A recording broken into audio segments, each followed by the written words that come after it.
El siguiente elemento que vamos a conversar nosotros en esta, digamos que en esta fase introductoria, serían las etapas de un proyecto. Vean que hay muchos modelos para definir las etapas de un proyecto. Aquí tenemos uno de ellos. Nosotros, para poder explicar este tipo de o aplicar este tipo de proyectos, vean que tenemos primero una fase de inicio, donde lo que se va a hacer realmente es verificar la factibilidad de que ese proceso se lleve a cabo antes de incurrir en costos mayores.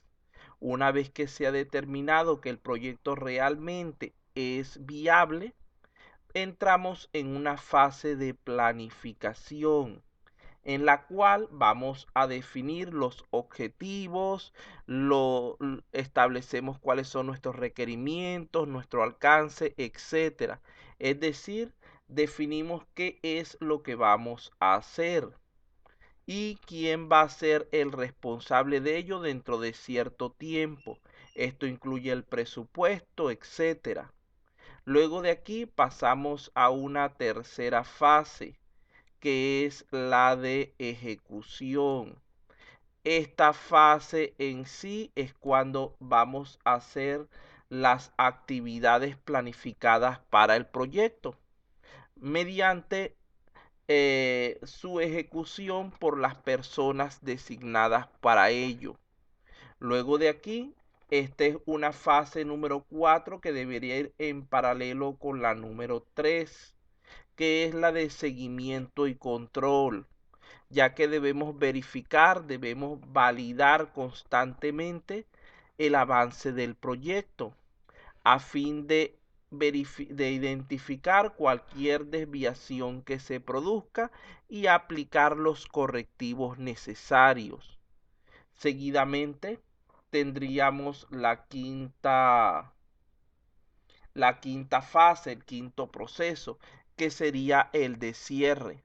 Aquí, en primer lugar, debemos formalizar la aceptación del producto.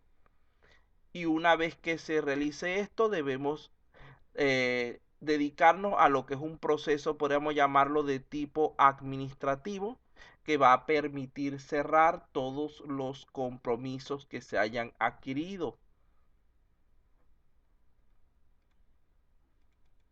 Aquí tenemos otro modelo parecido.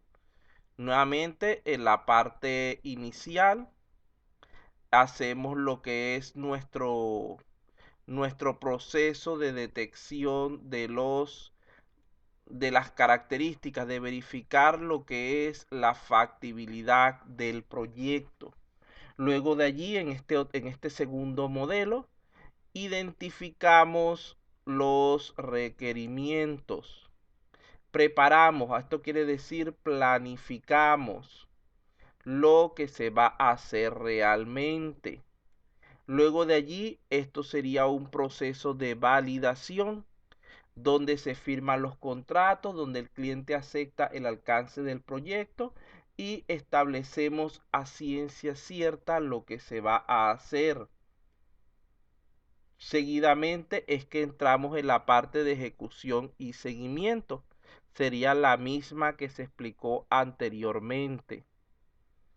Luego de esto, entramos en una fase de evaluación, donde una vez que llegamos al final del proceso de desarrollo, debemos sentarnos para ver si todo ha salido tal como esperábamos, si realmente hemos alcanzado esos objetivos, esos propósitos que motivaron la realización de todo este trabajo.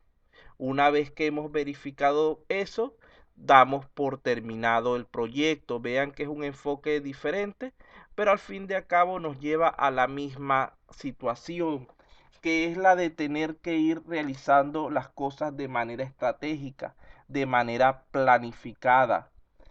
Además de esto, debemos ser conscientes que para que un proyecto tenga éxito, debemos seleccionar los procesos apropiados dentro del grupo de todos aquellos que existen en la organización.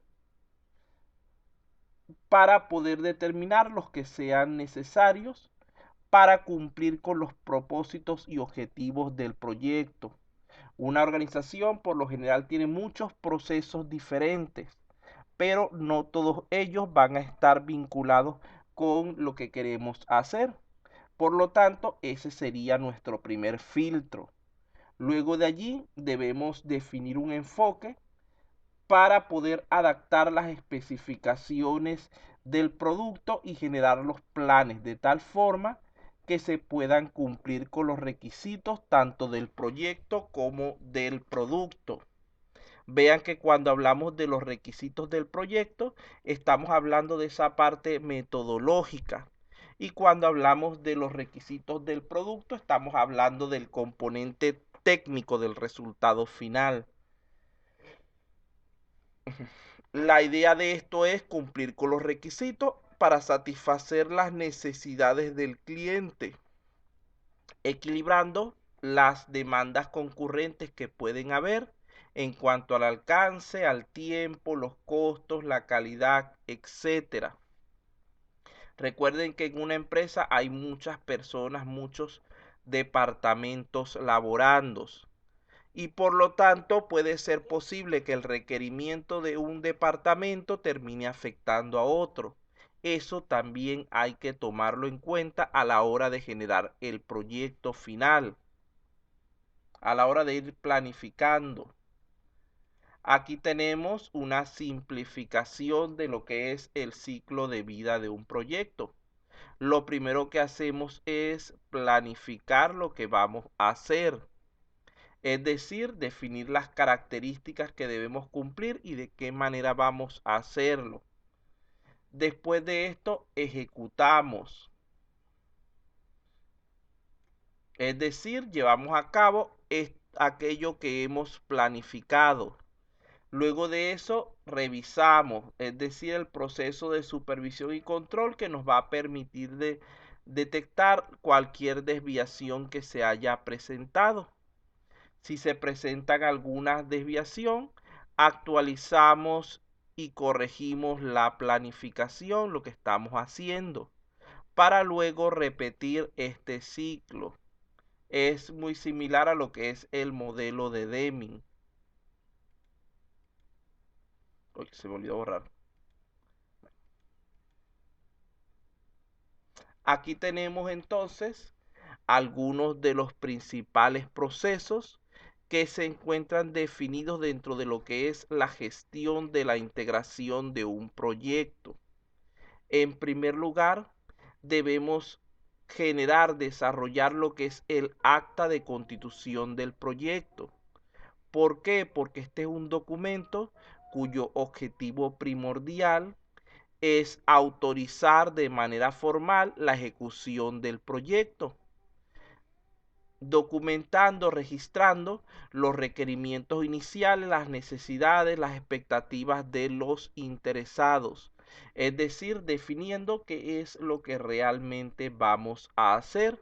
Y además de esto nos va a servir para como soporte en el caso de que se presente cualquier tipo de problema.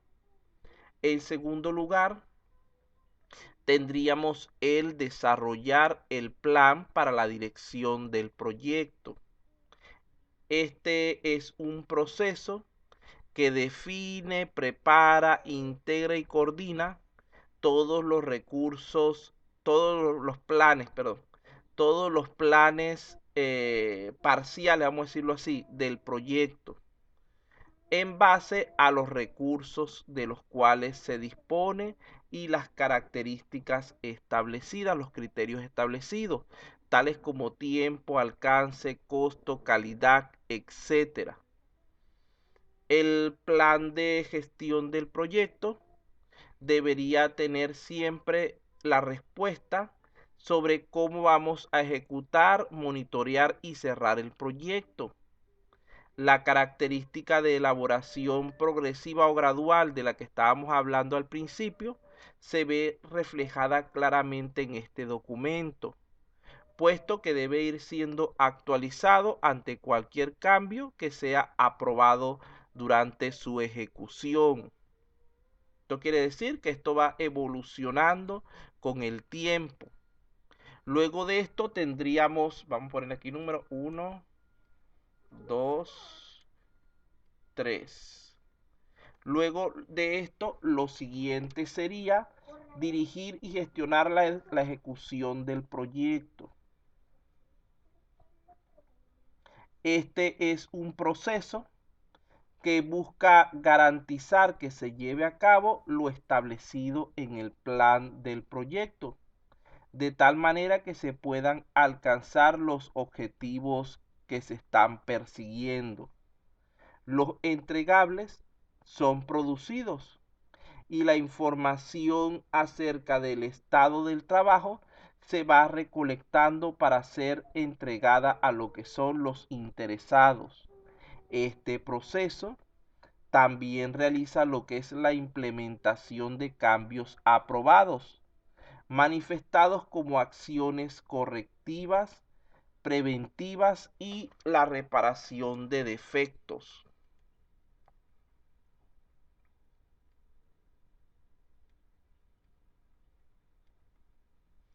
La siguiente sería monitorear y controlar el trabajo del proyecto.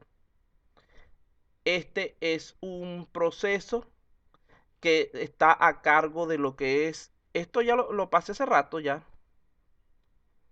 que está a cargo de lo que es el líder del proyecto, el cual incluye recolectar, medir y distribuir la información acerca del rendimiento del trabajo, pero a su vez también debe realizarse lo que es el aprovechamiento de esa información para mejorar lo que se está haciendo.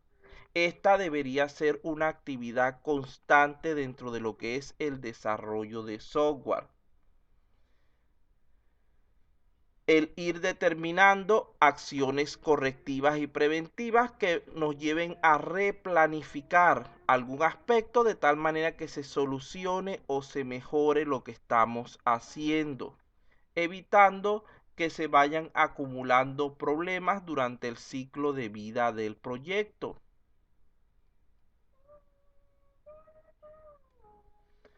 La número 5 sería realizar el control integrado de cambios. Aquí se decide si un cambio que surge en algún momento será implementado o no, siguiendo un procedimiento predefinido que comienza con lo que es la solicitud formal del cambio. Luego el análisis y aprobación o no del mismo, así como el mantenimiento actualizado de lo que es la documentación y la planificación relacionada.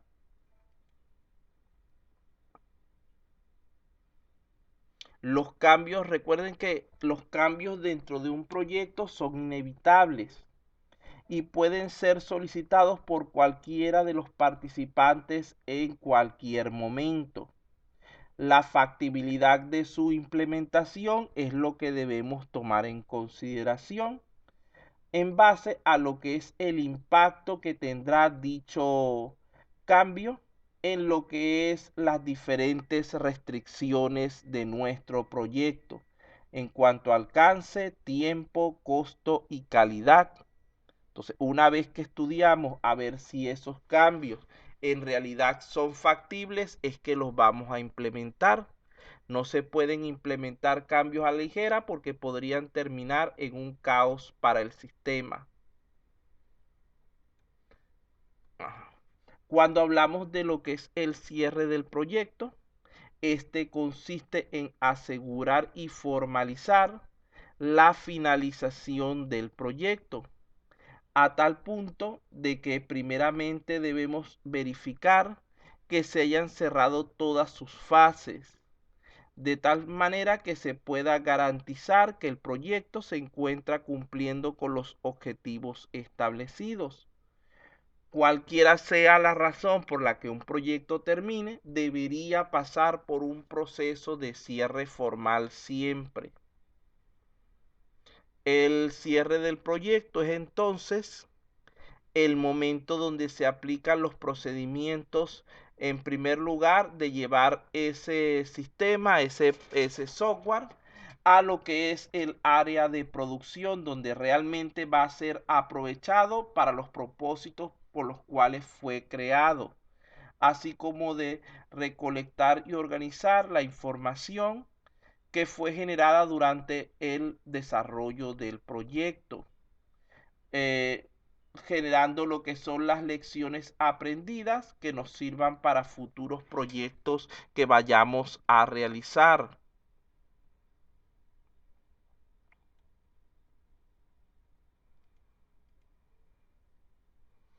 Cuando estamos realizando el proyecto, algo muy importante es plantear adecuadamente el problema. Si nosotros no tenemos un entendimiento bien de lo que vamos a hacer, es muy difícil que logremos nuestra meta.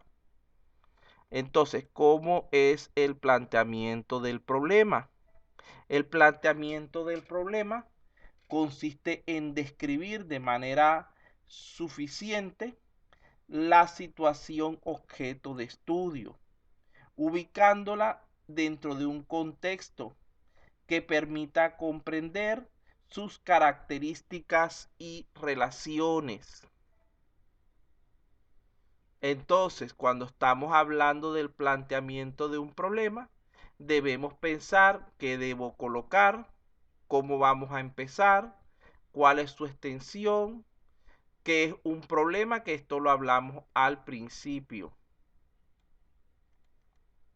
Lo primero entonces que tenemos que hacer, como ya habíamos dicho, es determinar cuál va a ser el problema que vamos a resolver. Tiene que ser algo preferiblemente que esté dentro de nuestro alcance, que podamos llevar a cabo.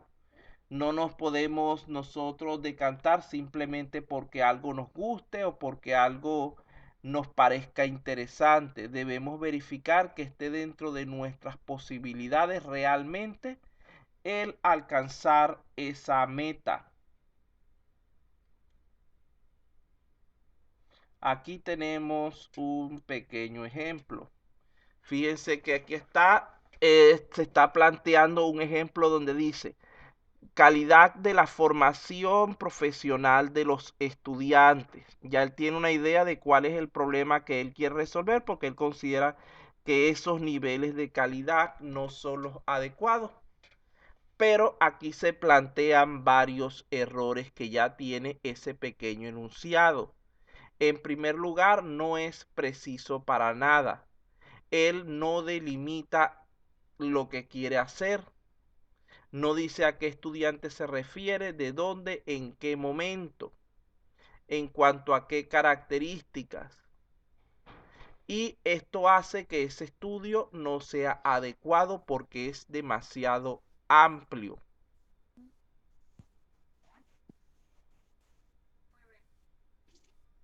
¿Va a decir algo, señorita Berocal? No, profe. Ah, bueno. Bueno, el que necesite decir algo, por favor levante la mano para no estar con la cuestión de que encienden los micrófonos cuando ingresan. Bueno, por otra parte, además de que ese alcance es demasiado amplio, lo cual probablemente haría imposible realmente el realizar ese estudio. Fíjense que ahí no está haciendo referencia ni a qué universidad o a qué zona, etcétera, y eso le haría abarcar todos los estudiantes que están trabajando, que existen, y eso es una exageración que resultaría realmente imposible. Por otra parte, hay que ver por qué él escoge la calidad de la formación profesional. ¿Qué significa para él ese término? ¿Cuál es el problema que él ha visto dentro de esa situación? ¿Qué factores pueden incidir dentro de ese problema? Etcétera. Fíjense que no es tan sencillo como parece lo que es el planteamiento del problema. Hay que hacer un adecuado esfuerzo mental para poder lograr realizar un buen planteamiento. Una vez que ya hemos hecho estas preguntas, avanzamos a la siguiente idea. Vean que dice que tenemos que delimitar el tema y diagnosticar la situación adecuadamente si queremos que nuestro planteamiento del problema de nuestro proyecto quede bien. Fíjense que en este caso cambia diciendo que ahora son factores que influyen en la calidad de la formación profesional de los alumnos del segundo semestre de relación, etcétera. Allí tenemos nocturno y los que están en esa sede. Allí tenemos ya mejorada lo que son las características. Inclusive solamente me parece que le faltaría un poco lo que es la parte del tiempo, tal como vemos que normalmente tenemos que hacer. Entonces, por los momentos, ahí se delimitó lo que era la investigación. Ya que me adelanté un poquito aquí. Ya. Allí se delimitó mejor lo que es la investigación. Ya se sabe qué es lo que se quiere investigar. Se tiene una idea más clara de qué aspectos particulares. No tenemos, se ubicó geográficamente también porque está en una sede en particular, en un turno en particular. Lo único que le falta para ser más preciso sería el periodo de tiempo. Por ejemplo, en este ciclo académico de 2021-2.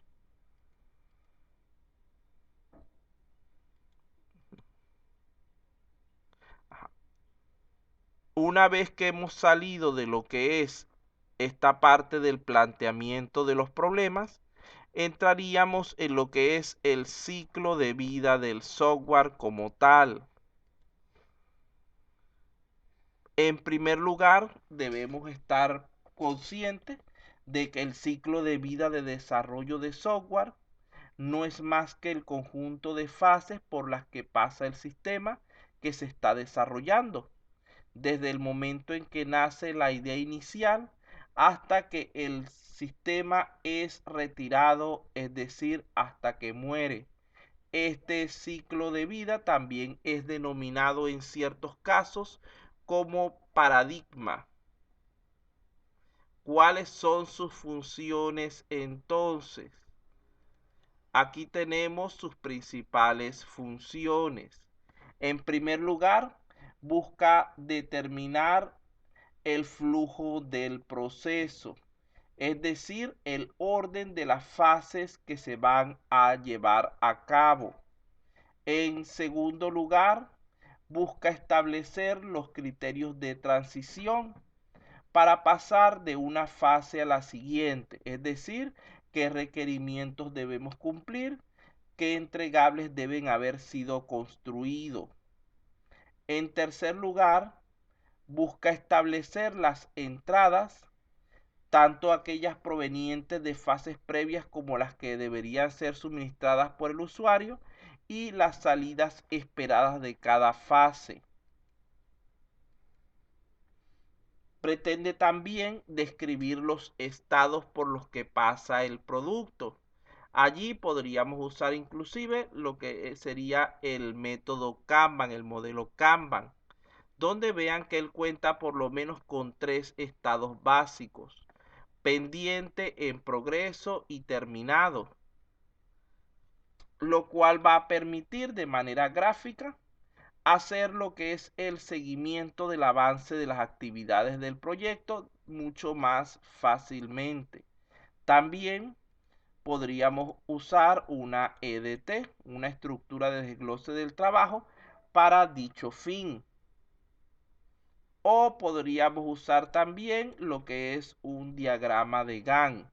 Vean que las herramientas que se pueden utilizar son múltiples, las cuales nos permiten definir las actividades a realizar para transformar el producto, definir una metodología que sirva como base para la planificación, coordinación y desarrollo del proyecto, etcétera. Este campo de lo que es el desarrollo de proyectos es sumamente amplio y extenso. y digamos que su forma de trabajar va a depender muchas veces de las capacidades de nuestro equipo de desarrollo.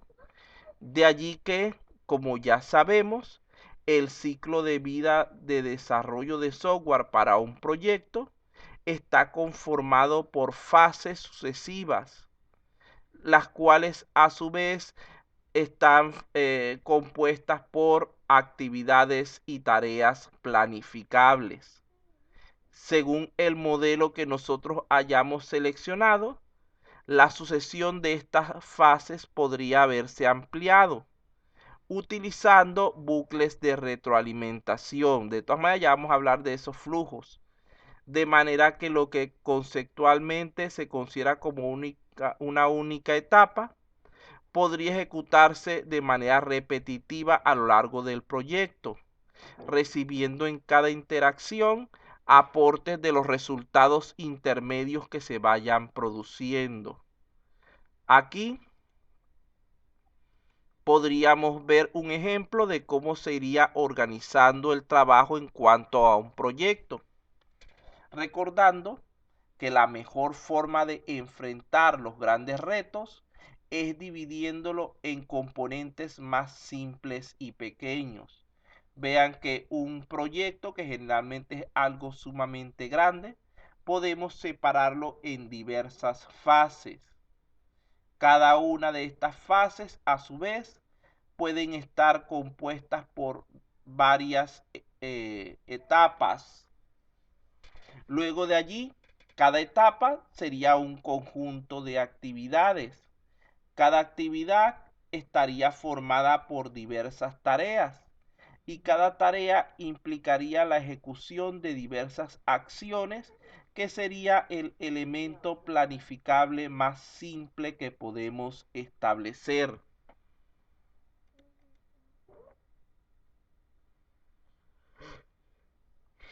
Estas agrupaciones temporales que estamos nombrando implican lo que es el establecimiento de una serie de requisitos en cuanto a lo que es tiempo y recursos, tanto de tipo humano, financieros como materiales,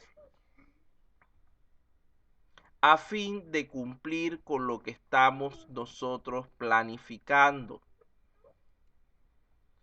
Por otra parte, es muy importante cuando hablamos del ciclo de vida del desarrollo de software, lo que es la gestión de los entregables. Los entregables son simple y sencillamente productos intermedios que se generan para validar el cumplimiento del ciclo de vida de desarrollo del software.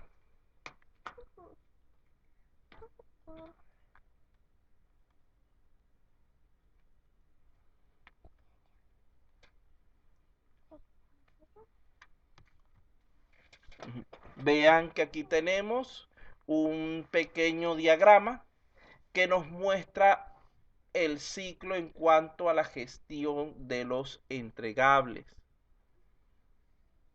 Recordemos entonces que los entregables pueden ser tanto de tipo material o tangible como intangible.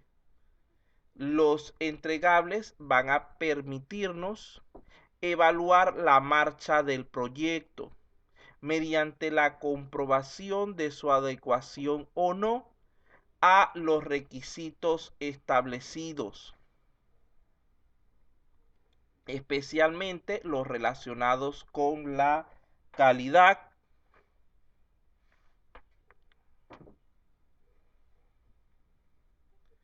Dentro de esto podemos nosotros pensar que existen ciertas actividades genéricas que forman parte de lo que es el ciclo de vida del desarrollo de software.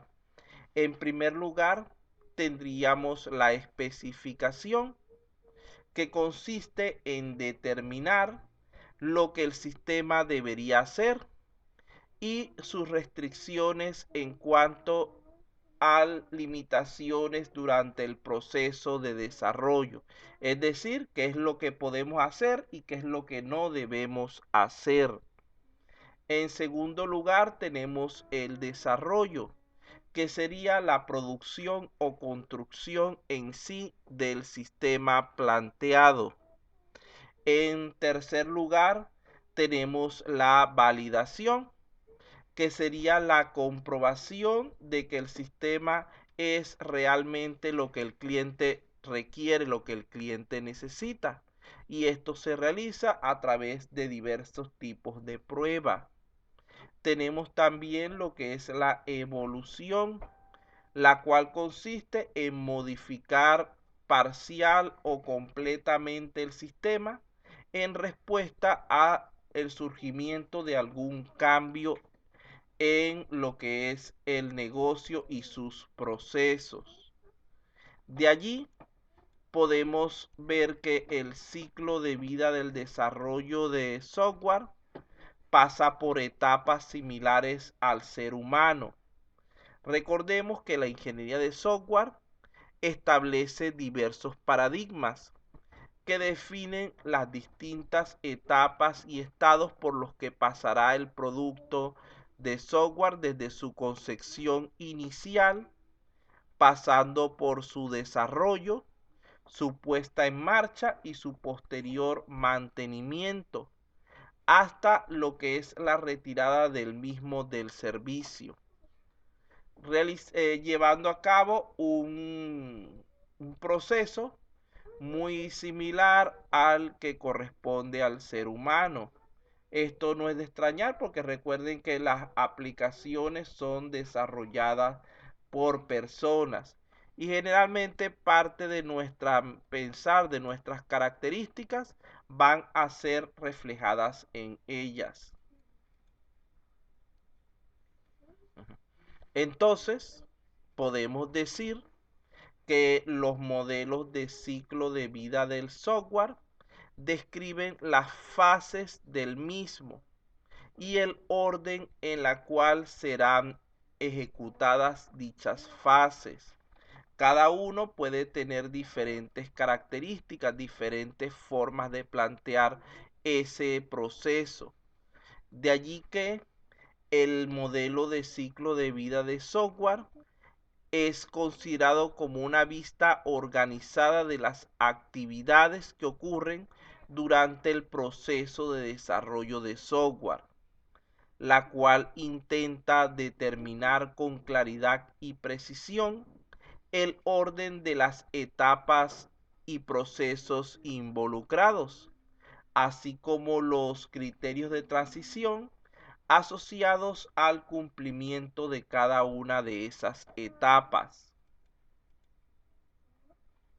Estos modelos también son llamados paradigmas o patrones de trabajo, caracterizándose esencialmente en la actualidad por su capacidad de adaptación. Ya esos modelos muchas veces muy tradicionales, muy rígidos, no sirven para esta época moderna y evolutiva, habiendo una tendencia marcada a lo que es la realización de los procesos o de los desarrollos, perdón, de manera más flexible, más adaptable.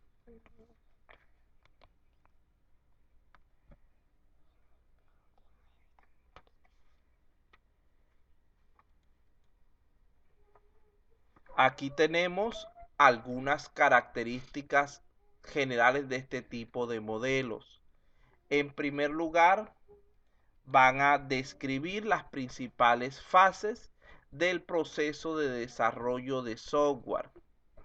En segundo lugar, van a definir las etapas a ser ejecutadas durante cada fase, así como las acciones correspondientes. En tercer lugar, ayudan al administrador a controlar y verificar el progreso del desarrollo del proyecto y proveen un espacio de trabajo adecuado para lo que es la definición detallada del proceso de desarrollo de software. Es decir, van a brindar un marco lógico.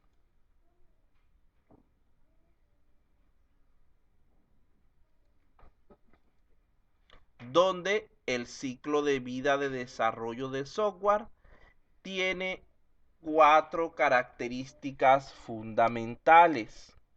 En primer lugar estaría el alcance. Este va a definir hasta dónde se pretende llegar con el proyecto.